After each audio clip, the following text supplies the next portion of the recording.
Hello friends, আমি ব্রহ্মচারী। এই মুহূর্তে আমরা রয়েছি গ্যাংটক পালজার স্টেডিয়ামের ঠিক কাছে, যেখানে আমরা 3 দিন ধরে এখানে রয়েছি। এবং গ্যাংটকের এই মুহূর্তে যা পরিস্থিতি ওয়েদারের, তাতে আমরা এই ওয়েদারের মধ্যেই বাইরে দেখতেই পাচ্ছেন চারিদিকে কুয়াশায় ঢেকে গেছে। সাইট সিন বলতে কিছুই দেখা যাচ্ছে না, দৃশ্যমান্যতা খুবই কম, এবং তার মধ্যে চলছে কন্টিনিউ বৃষ্টি আর ধস, ল্যান্ডস্লাইডিং তো আছেই। সেরকম পরিস্থিতির মধ্যেও, এই দুর্যোগপূর্ণ পরিস্থিতির মধ্যেও আমরা অনেক রিস্ক নিয়ে নাথুলা পাস গেছিলাম। সেটা আমার আগের চ্যানেলে আপনারা দেখতে পাবেন। নাথুলা পাস, পুরনো বাবা মন্দির, ছাঙ্গু লেক। যদিও বিশাল রিক্সি ছিল, রাস্তাঘাট কিছু দেখা যাচ্ছিল না, আর তার মধ্যে বৃষ্টি। আর দ্বিতীয় কথা হচ্ছে এখানকার গাড়ির চার্জ এই সময় দ্বিগুণ।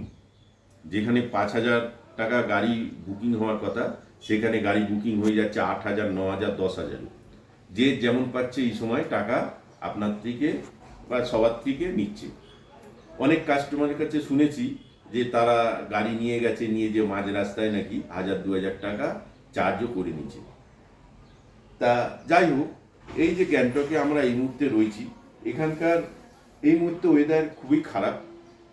আপনারা অবশ্যই এখানে আসার সময় এটা একটু ফলো করে রাখবেন, এটা জেনে রাখবেন যে এই মুহূর্তে যে গ্যাংটকের সিচুয়েশন বা অবস্থা কী। কেন এটা ঘন্টায় ঘন্টায় এখানে ওয়েদার চেঞ্জ হয়।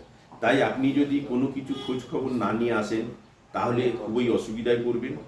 গ্যাংটকে নাথুলা পাশে এই মুহূর্তে বরফই বরফ, খুব দারুণ। আমরা ওখানে মজা করেছি, আনন্দ করেছি। যদিও আমাদের অনেক রিস্ক নিয়ে ওখানে পৌঁছাতে হয়েছে, এবং রিস্ক নিয়ে আমরা নেমে এসেছি। তাই এখানে আর আমরা বেশি টাইম কাটাতে চাইছি না। আমরা খুব তাড়াতাড়ি এখান থেকে বেরিয়ে যাব। আপনারা দেখতেই পাচ্ছেন বেশিরভাগ ট্যুরিস্ট এখান থেকে ছেড়ে চলে যাচ্ছে, কেন ওয়েদার এতই খারাপ, কেউ এখানে আর থাকতে চাইছে না।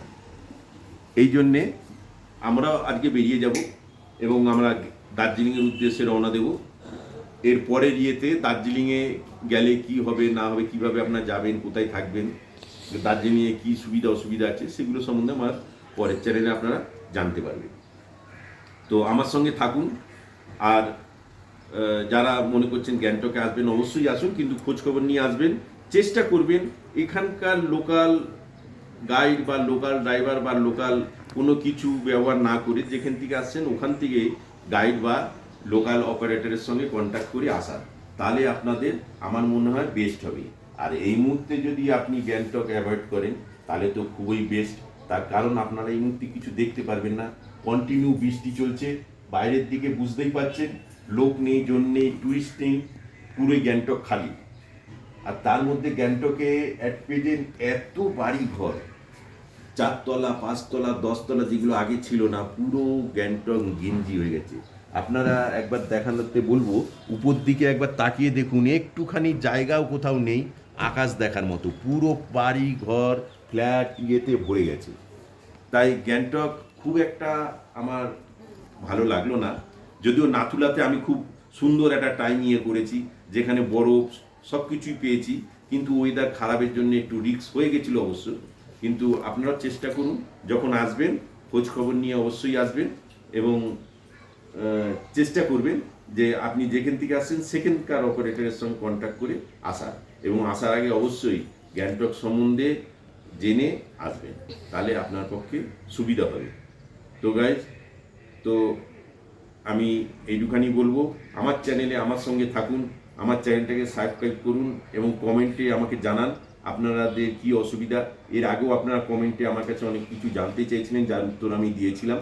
আপনার যদি কোনো কিছু জানার থাকে, আমার সঙ্গে কন্ট্যাক্টে আমার চ্যানেলে আপনারা কমেন্ট করতে পারেন, আমি অ্যান্সার দেব।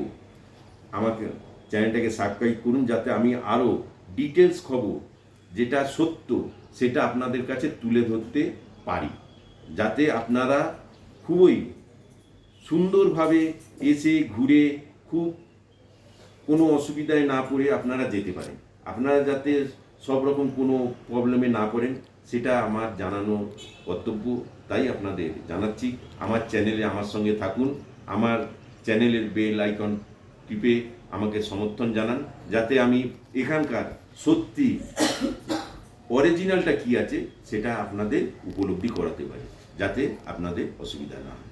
তো দেখা হচ্ছে এরপরে দার্জিলিং।